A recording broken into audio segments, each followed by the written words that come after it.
السلام علیکم ورحمۃ اللہ وبرکاتہ۔ محترم ناظرین، بہنوں اور بھائیوں، آج کی اس نشست میں ہم بات کریں گے مسح کے حوالے سے۔ اکثر سردیوں کے موسم میں لوگ یہ سوال پوچھتے ہیں، بعض لوگ یہ بھی سوال کرتے ہیں کہ عماموں کے اوپر یعنی جو پگڑی ہوتی ہے اس کے اوپر مسح کیا جا سکتا ہے؟ سردی کے موسم میں جب سردی بہت زیادہ ہوتی ہے تو انسان کو سر پر براہ راست مسح کرنے میں بھی بڑی دقت و مشقت محسوس ہو رہی ہو تو مسند احمد کی 5ویں جلد میں حضرت ثوبان رضی اللہ تعالیٰ عنہ سے روایت ہے کہ نبی علیہ الصلوۃ والسلام نے ایک مرتبہ صحابہ کا ایک دستہ کسی مہم پہ بھیجا۔ سخت سردی کی وجہ سے دوران وضو جب انہیں مشقت ہوئی تو انہوں نے اس بات کا نبی علیہ الصلوۃ والسلام سے آ کے شکوہ کیا، شکایت کی، تو رسول اللہ صلی اللہ علیہ وسلم نے انہیں اپنے عماموں یعنی پگڑیوں پر اور تساخین پر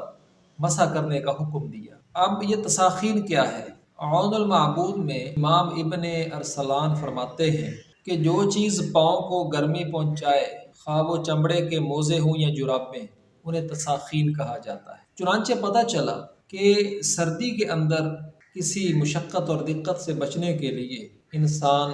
اپنی پگڑی کے اوپر سے مسح کر سکتا ہے، جیسے سر کے اوپر مسح کیا جاتا ہے ہاتھوں کو تر کر کے، بعینی ہی پگڑیوں کے اوپر سے مسح کیا جا سکتا ہے۔ اسی طرح موزے اور جرابوں پر مسح کیا جا سکتا ہے، حتیٰ کہ بعض دفعہ بند جوتے پہنے ہوتے ہیں اور انسان کو دقت محسوس ہو رہی ہوتی ہے کہ وہ پاؤں سے جوتے اتارے، اور بعض مرتبہ تو ہمارے ہاں ایسی صورتحال ہوتی ہے کہ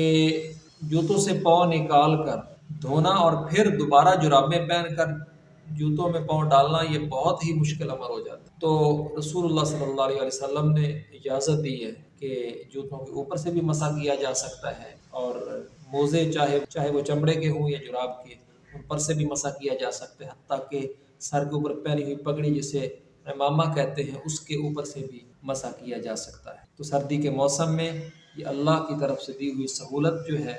رسول اللہ صلی اللہ علیہ وسلم نے ہماری رہنمائی فرمائی کہ ہم اس سہولت سے ضرور فائدہ اٹھائیں۔ مسافر کے لیے مدت مسح جو ہے وہ 3 دن 3 رات ہے، اور مقیم کے لیے 1 دن 1 رات ہے۔ مقیم جو ایک جگہ پر قیام پذیر ہے، اپنے گھر میں رہتا ہے، وہ سفر کی حالت میں نہیں ہو، لیکن ایک مرتبہ جب انسان مکمل وضو اپنی اصلی حالت میں کرتا ہے تو اس کے بعد وہ پھر 3 دن مسافر ہونے کی حیثیت سے 3 راتیں اس رخصت سے فائدہ اٹھا سکتا ہے، اور مقیم کی حیثیت سے 1 دن 1 رات اس رخصت سے فائدہ اٹھا سکتا ہے۔ ایک مرتبہ صحیح وضو کرنے کے بعد کوئی بھی